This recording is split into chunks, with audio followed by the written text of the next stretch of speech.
સલામત રહેતા હોય છે? સલામત વધારે જો સલામત આપણે વાત કરીએ તો બટ ઓબ્વિયસ કે તમે ગવર્મેન્ટ એપ્રુવડ સ્કીમમાં રોકાણ કરો છો તે વધારે સલાહભર્યું, વધારે સાવચેતી ભર્યું અને ખૂબ જ સરળ છે. કારણ કે એમાં તમારે રનિંગ બિઝનેસ બાય નથી કરવાનો હોતો. જ્યારે તમે રનિંગ બિઝનેસ બાય કરો છો તો તમે ફોરેનના માર્કેટની અંદર ત્યાંનું એન્વાયરમેન્ટ, ત્યાંના લોકો, એ લોકોની જરૂરિયાત, આ બધું જ તમારે માપદંડો તમને જાણકારી હોવી જોઈએ. જ્યારે તમે ડાયરેક્ટ રનિંગ બિઝનેસ ફોરેન માર્કેટમાં ઇન્વેસ્ટ કરો છો તો તે થોડા ઘણા અંશે રિસ્કી બની જાય છે. જ્યારે અહીંયા તમારે 3 કરોડ રૂપિયા ગવર્મેન્ટ એપ્રુવડ સ્કીમમાં રોકવાના હોય છે. તો આ બિલકુલ એટલે 0% રિસ્ક છે આ વિઝાની અંદર. ડાયરેક્ટ બિઝનેસ ઇન્વેસ્ટમેન્ટ વિઝા છે તે રિસ્કી છે ખરા? હા, એ જે મેં આગળ કહ્યું એ પ્રમાણે ખૂબ જ રિસ્કી છે. એનું એક રીઝન એ પણ છે કે તમારે ઓછામાં ઓછા 10 થી 12 યુએસ સિટીઝન, અમેરિકન નાગરિકોને જોબ આપવાની હોય છે. અને જે લેવલે રન થઈ રહ્યો છે બિઝનેસ, કે ભાઈ 6% દરે બિઝનેસ આગળ વધી રહ્યો છે, 7% દરે આગળ વધી રહ્યો છે, છેલ્લા 5 વર્ષનું સર્વૈયું નીકાળીને એ લોકો તમને કહે છે કે ભાઈ આ તમારે કન્ટિન્યુઅસ 2 વર્ષ સુધી આ મેન્ટેન કરવાનું છે. એ મેન્ટેન કરવું એટલા માટે અઘરું છે, જે મેં કીધું એ પ્રમાણે, કે ભાઈ તમને ફોરેન માર્કેટનું નોલેજ નથી હોતું. જ્યારે માણસ અમદાવાદથી બોમ્બે પણ શિફ્ટ થાય છે તો ઇન્ડિયન કલ્ચર છે, ઇન્ડિયન માર્કેટ છે, છતાં પણ બંનેની અંદર ગ્રાહકોની જરૂરિયાત અલગ અલગ હોય છે. તો એને સમજી શકવું 2 વર્ષની અંદર ઘણું જ એક બિઝનેસમેન માટે એક પડકાર છે. તો આ તો આખું એક ફોરેન માર્કેટ છે, તો આ પડકાર ભર્યું હંમેશા રહે છે. તો આની અંદર રિસ્ક ઘણું વધારે છે. છતાં પણ આ પ્રકારના વિઝા માટે ઘણા લોકો આગ્રહ રાખતા હોય છે. વાત કરીએ ગવર્મેન્ટ ઓર્ગેનાઇઝડ રિજનલ સેન્ટરની, આ શું છે? ગવર્મેન્ટ ઓર્ગેનાઇઝ રિજિયોનલ સેન્ટર જ્યારે 2008ની અંદર રિસેશન આવ્યું ત્યારે પ્રમુખ શ્રી બરાક ઓબામાએ, યુએસના પ્રેસિડેન્ટ, એમણે સ્કીમ બહાર પાડી કે ભાઈ જ્યાં જ્યાં અનએમ્પ્લોયમેન્ટ રેટ વધારે છે, જ્યાં અનડેવલપ્ડ એરિયા છે યુએસએમાં, even if it's a super power, તો ત્યાં ઘણા બધા એવા એરિયા છે જે અનડેવલપ છે, કે ગવર્મેન્ટ એને પૂરતું ફંડ આપી નથી શકતી. જેવી રીતે આપણી પાસે હાલમાં યુએસ ગવર્મેન્ટ એપ્રુવડ સ્કૂલનો પ્રોજેક્ટ છે, કે એની અંદર ફ્લોરિડા રાજ્યની અંદર 52 રાજ્યમાંથી ફ્લોરિડા એક રાજ્ય છે, એમાં એ લોકોએ 80 સ્કૂલ બાંધવાની છે.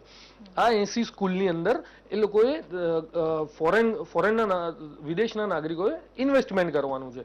તો આ ગવર્મેન્ટ એપ્રુવડ સ્કીમ છે, રિજિયોનલ એરિયા. જી, EB-5 થકી કેટલી જોબ્સ ક્રિએટ થઈ શકે છે? EB-5 થકી ઓછામાં ઓછી દરેક EB-5 ધારકે 10 થી 12 અમેરિકન નાગરિકોને જોબ આપવાની રહે છે, જો either through government regional centre or either through direct business investment. તો 10 થી 12 જોબ તમારે ક્રિએટ કરવાની હોય છે. તો ત્યાંની ગવર્મેન્ટને 2 ફાયદા થાય છે. એક તો ફાયદો એ થાય છે કે ભાઈ વિદેશી નાણું ઓફિશિયલી એમના દેશમાં આવે છે, વત્તા જે અનએમ્પ્લોયડ લોકો છે જેને ગવર્મેન્ટે ભરણ પોષણ પૂરું પાડવું પડે છે, તો ગવર્મેન્ટ એ અનએમ્પ્લોયમેન્ટ રેટ ઘટાડી શકે છે. તો EB-5 ચાઇનાની અંદર જો તમે ગૂગલ પર સર્ચ કરશો તો ચાઇનાની અંદર ખૂબ જ પોપ્યુલર વિઝા છે.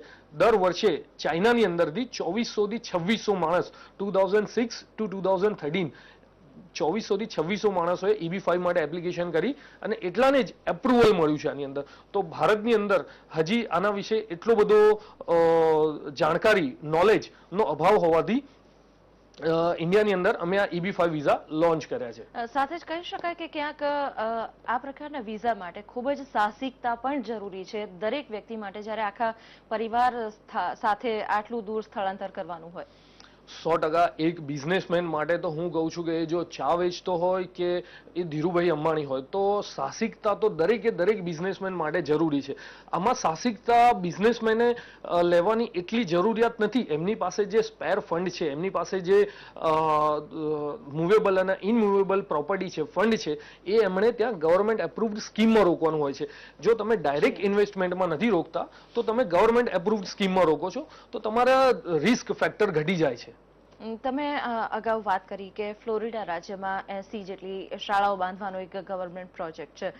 ફ્લોરિડા ચાર્ટર સ્કૂલ પ્રોજેક્ટ થી નામથી આ પ્રોજેક્ટ ચાલે છે. આ પ્રોજેક્ટ શું છે? આ પ્રોજેક્ટ એક એવો ગવર્મેન્ટનો પ્રોજેક્ટ છે કે જ્યાં રિજિયોનલ સેન્ટરની અંદર 80 શાળા બાંધવાની છે, જે મેં વાત કરી એ પ્રમાણે. તો આ રિજિયોનલ સેન્ટર એટલે એ ડેવલપ સિટી નથી, ત્યાંથી ઘણી દૂર આવેલી છે. તો ત્યાં એમને એ એરિયા ડેવલપ કરવાનો છે, ત્યાંના બાળકોને એ લોકોએ શિક્ષણ આપવાનું છે. તો ગવર્મેન્ટ પાસે અપૂરતું ફંડ છે, તો એમણે ફ્લોરિડા ચાર્ટર સ્કૂલના નામે પ્રોજેક્ટ બહાર પાડ્યો છે કે ભાઈ $80 મિલિયન, $80 લાખ અમેરિકન ડોલર પર સ્કૂલ એ લોકોએ ઇન્વેસ્ટમેન્ટ કરવાનું છે, અને એને ડિવાઈડ કરી દીધા છે. $500,000, $5 લાખ દરેકે દરેક વિદેશી મૂળના નાગરિક બિઝનેસ સાહસિક રોકાણ કરે છે અને એમને ત્યાંનું નાગરિકત્વ મળે છે.